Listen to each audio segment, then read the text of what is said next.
Welcome, everyone. Now, this podcast today is on tax evasion and how multinational corporations and companies alike, how they evade tax. Now, it's a widespread problem in the world. It doesn't just affect a few nations, it affects every nation on the planet. And, there's been a lot of effort in the last few years to try and stamp it out. But sadly, the progress hasn't quite been enough. Now, this podcast is going to discuss the ways multinationals avoid paying tax. I'm going to talk about the actual measures that were put in place to try in the last few years to try and stop tax evasion, and also companies shifting profits to tax havens. Now, before I get into it, I need you to hit the subscribe and like button on this channel. Subscribe to this channel. So make sure you do that. And then now I'm going to get into the material. So I'm going to be covering a few points in this podcast. We're going to look at how these bloody multinationals avoid paying tax, because I think it's outright ludicrous that this has gone on for so long. I mean, how the hell do people just allow this to continue? People in positions of power. There's a lot of people that now are trying to make a difference. But how the hell did this go on for so long? All right, the ways that multinationals avoid paying tax by debt shifting from a higher tax rate country to a lower tax rate country or no tax rate country. Now, it happens all the time. It's been getting progressively worse as time goes by. But we're gonna look at the three main ways that corporations and multinationals shift their debt. Now, the first one is how I just described. It's very simplistic. It's taking money from a country that has, say, a tax rate of like 30 to 45%. Most countries around the world, if they're a first world country, they've got a tax bracket that sits around 30%. So corporations just shift money from that primary country to a secondary country that may have no tax rate. Somewhere like Bermuda has absolutely no tax rate, so they pay no tax when they shift the income. Right, now, the second way they do it is they register intangible assets such as copyright or trademarks, and they do that registry in a tax haven. So we're going to explore how just the inner workings of that as well. Now, the third way they do it it's a technique they use called strategic transfer pricing. And that is a bit complex, but we'll explore that in a minute. So now you know how the first situation works. So debt shifting money, it's very basic. If you're in a country that has a higher tax rate, just shift it over to a lower tax rate.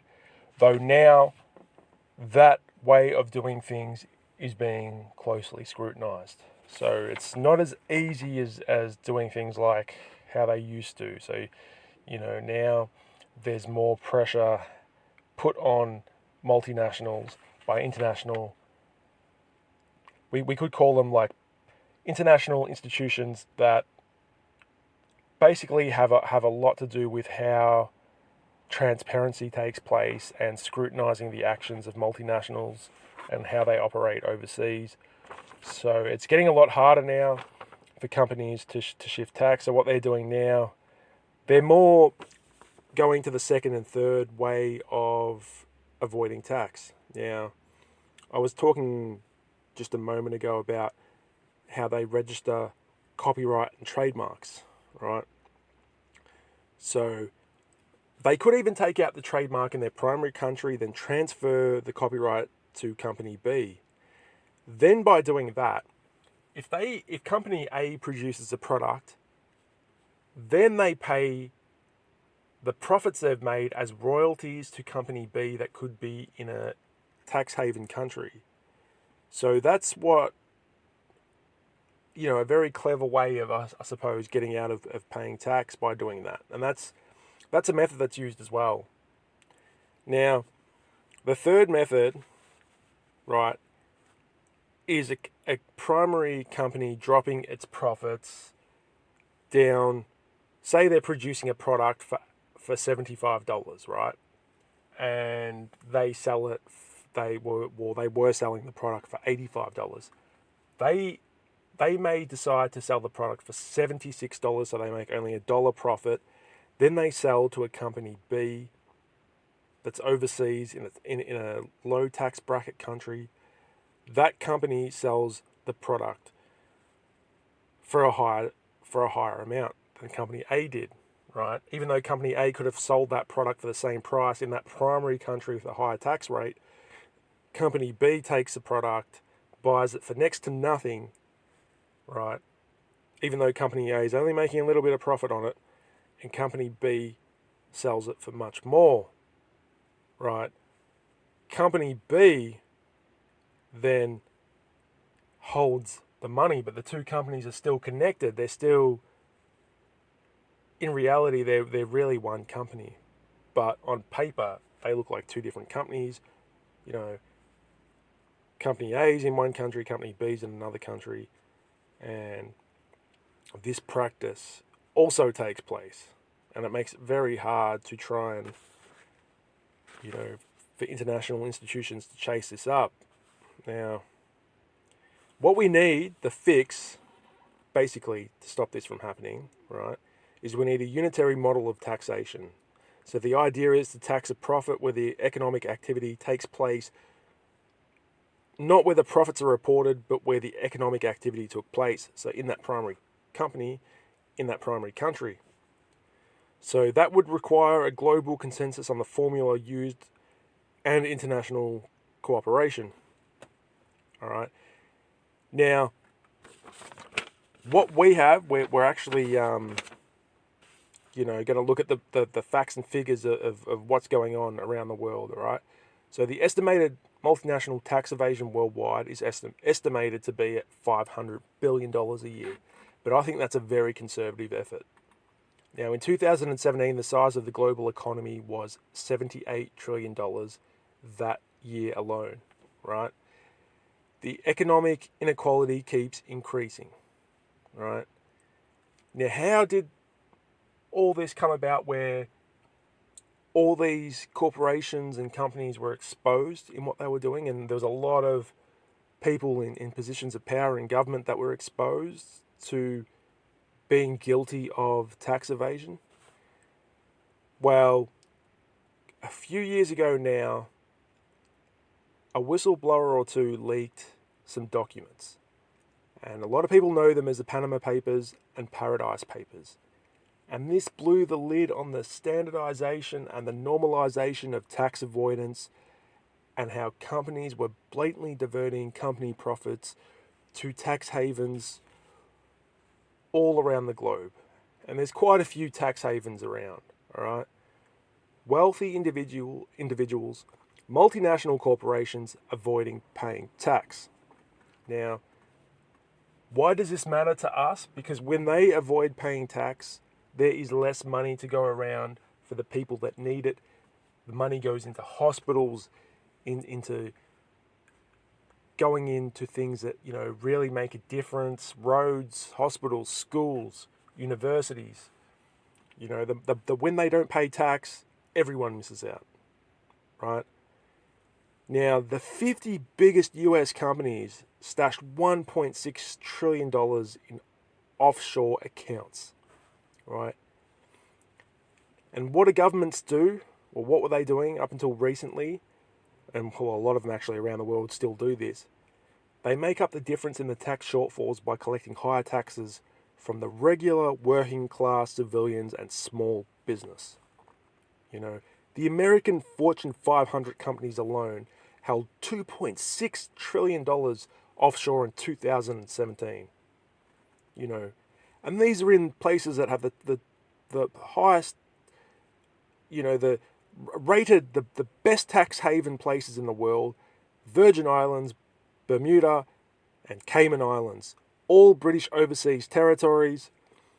So there is an implication that there's a lot of people, especially in the British government, there's a lot of people in the American government that want to maintain this system that allows them to avoid tax because they own or have huge shares in multinational corporations, and it's not in their interest to pay tax.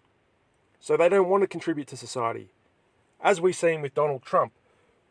Now, this actually gets into a more complicated manner because I've discussed the three ways that they divert money overseas and don't pay tax. But there's actually another dimension to this because companies actually write off assets and have teams of accountants and make it look like they're making a loss so they don't have to pay tax. This is another big problem, and this is something that needs to be addressed and is not. There is actually a huge rort as well going on that helps add another dimension to this tax evasion. So not only do they divert money overseas to tax havens, or they try to, even though there's an effort to try and stop them now in countries like Australia, there is still a widespread practice of companies writing off assets and making it look like they have made an absolute loss for the year. That loss is on paper. It is not a bona fide loss. It is a way for them to avoid paying any tax at all, and that's what Trump's done. So he's made it look like all, his portfolio of companies have made a loss when really they could be turning a healthy profit. But you have the best accountants in the world working on your team. You can make your business look like it's making a loss, and then you don't have to pay any tax at all, or very little tax. And that's what a lot of companies are still doing now. So they're moving into writing off a lot of their assets as tax losses and other making it look like their businesses are structured in such a way that they're operating at a loss when really it is deception at its finest. And that's what this is. And that's what's going on right now. Now, corporate profit shifting has increased over the years from companies and multinationals. If they used to shift 5 to 10% of their between 5% and 10% of their gross profits to tax islands in the 1990s. And today that percentage is now at 25 to 30%. So corporations have become more brazen, and we have, the problem where it stands, where,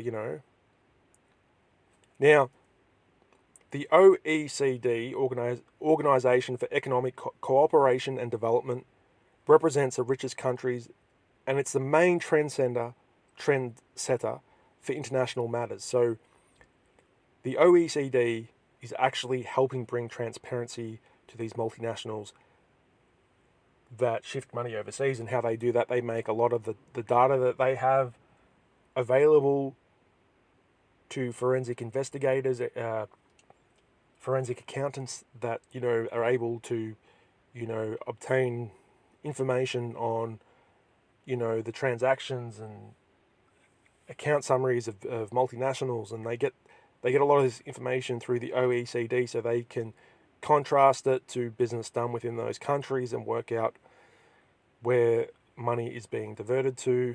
It's a very complicated process, and it's just not as easy as looking at some spreadsheets. There's a bit of work that's involved. Now, as I was talking about the Panama Papers before, they put a lot of pressure on the OECD to do something about multinational tax evasion. Now, there is no doubt the international corporate tax system needs to change, all right? Because it is egregious that we are forced to pay tax. We miss out on, services. We miss out on, our share of the welfare. And the money doesn't go to the people that most need it. Now, the International Monetary Fund has some data that's also helpful to track companies and multinationals that avoid tax. So that's something else that's on the list. Now, as I was speaking about the fix, so a unitary model of taxation. So that's everyone in this together to fight tax evasion. And, it's now starting to take shape in Australia, because Australia is setting the standards for the rest of the world. What this problem requires a global consensus on the formula used for international cooperation, all right? The multinational anti-avoidance laws that came into effect now operate in Australia, and Australia actually brought out a tax transparency code that many businesses in Australia were forced to adopt. If they earn over 100 million a year, they need to adopt this code, right? Now, this code was brought out about 4 years ago. It's been ratified in law, and what it means is that,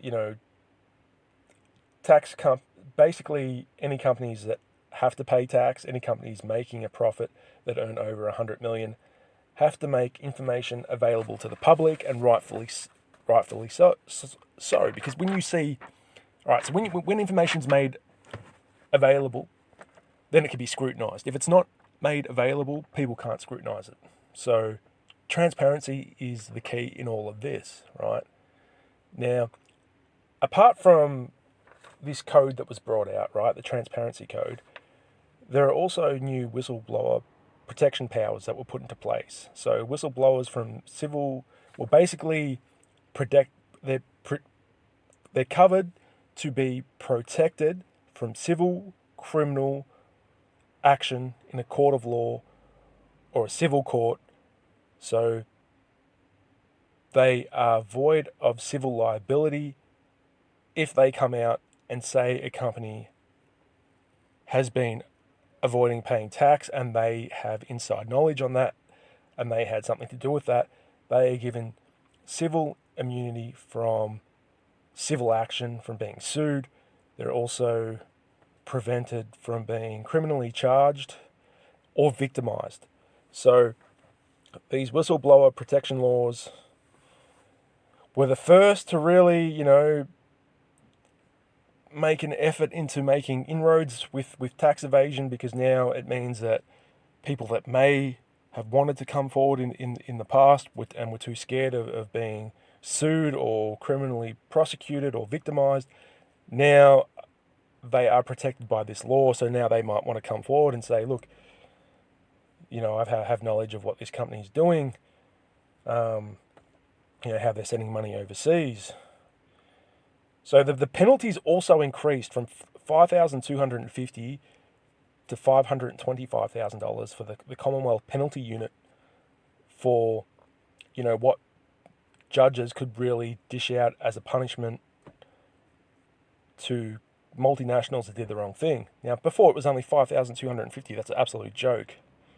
It was an insult to the whole process of going through the effort to prosecute a company for doing the wrong thing, or a corporation or a multinational, And basically, there was also a doubling of the penalty for entities that earned over $1 billion or more that made false or misleading statements in their tax reports. And the ATO now has been equipped with all these powers, for stemming from these laws. So now, and also a 2017 divert profit tax bill was introduced that applies to multinationals who earn $1 billion or more. So this is the whole well-rounded picture of how the ATO has been empowered to really fight these multinationals. So if they're caught doing the wrong thing, now what they'll do, they'll be hit with a diverted profit tax levy of 40%. Right, so they want to avoid prosecution. The ATO will say to them, look, you've been caught. This is the information we've got, the proof, the evidence. If you pay the 40% levy, we won't prosecute you. So most of the time, this is what's happening now. So, then the companies basically cut a deal with the ATO to pay the tax rather than be prosecuted. And, it's mostly it's kept in-house. Sometimes it might leak to the paper, but usually they don't want to be named and shamed and go through the humiliation of being caught out as tax cheats. So they'll pay the 40% rather than risk being prosecuted through the courts. And really Australia has set the trend for this, and it's a shame that a lot of other countries aren't doing it. And it just stems down to corruption in the end. The reason why a lot of this continues in the US is because of corruption. But still, only basically 1 in 3 companies are still not paying tax. And the reason why 1 in 3 are not paying tax in Australia is because they're using the other system of writing off everything as a loss. And this is something that needs to be scrutinised as well, because now they're not basically it's not a popular thing to do to go to tax havens in Australia. So now it's like, well, they're either some businesses are moving to other countries where they can avoid paying tax, or if they decide to stay because they can still make money, and they still do make money. They make a lot of money staying in their primary country of residence, even with these new laws. Of course, there's going to be money to be made. So what they do, they, if they're really, really beyond belief and they just want to avoid paying any tax at all, they'll actually outsource to another country and they'll set themselves up to just pay nothing at all. Now, it's a sad state of affairs when you have multinationals that just don't want to contribute to society, because that's what it's about, contributing to your primary society, paying your taxes, so that way there's services and everyone benefits when that happens. But these assholes don't want to do that. And the ones that do, that decide to stay, there's companies and multinationals that do the right thing, that pay their tax and have, a board of directors that are like, no, we want to contribute to society. We want to, do all the right things. There's only so much money that people need to sustain. Like, it gets to a point where it's ridiculous that there's even people out there that want to go to any length just to amass an incredible amount of money that they're just not going to have. They're not going to be able to spend all in one lifetime. And if you look at the bigger picture, even passing wealth down through generations, it's a known fact that usually large sums of wealth only last about 3 generations, and then the money is dissipated and lost. And so passing wealth down from generation to generation in families, even only that lasts like 3 generations, that's for, like, we're talking about $1 billion inheritances and things like that. Like, it's a known fact. It's interesting to see with the Rothschilds. There's a lot of misconceptions about their wealth and power. There's very few of them, the Rockefellers and families like that the wealth is still there. Like, when it comes to the Rockefellers, for instance, their wealth has been lost throughout the generations. If you have a look over the last 300 or so years, or 400 years, there's actually very few, there's hardly any of them left that have any amount of money that compares to some of the richest ranking CEOs in the world. So money is lost throughout generations. So, there's only so much money you can spend in one lifetime. The whole moral of the story is that these guys should be paying their tax. They should be contributing to society. We want better hospitals. We want, innovative technologies.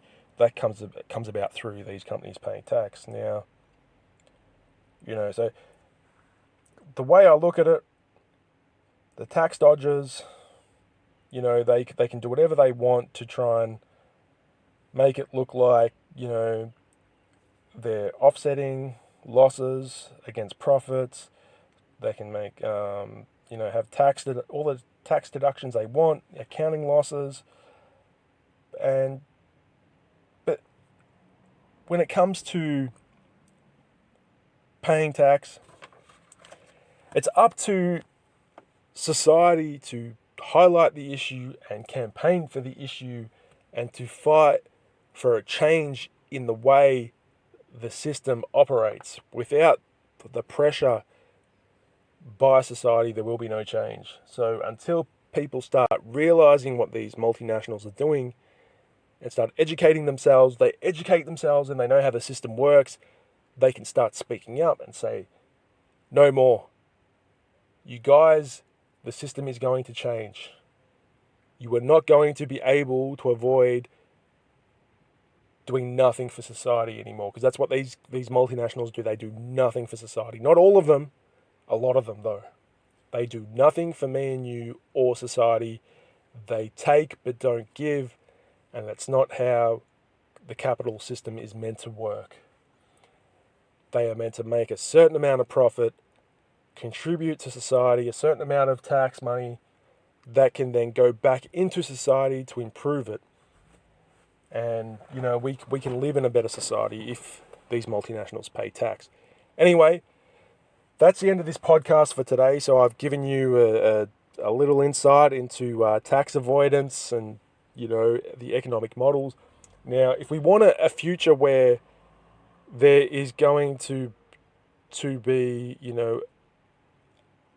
a social income for people, because now the job market, as we look at it, and I might explore this in a future podcast, the unemployment rate is actually a representation of the economic efficiency of an economy. So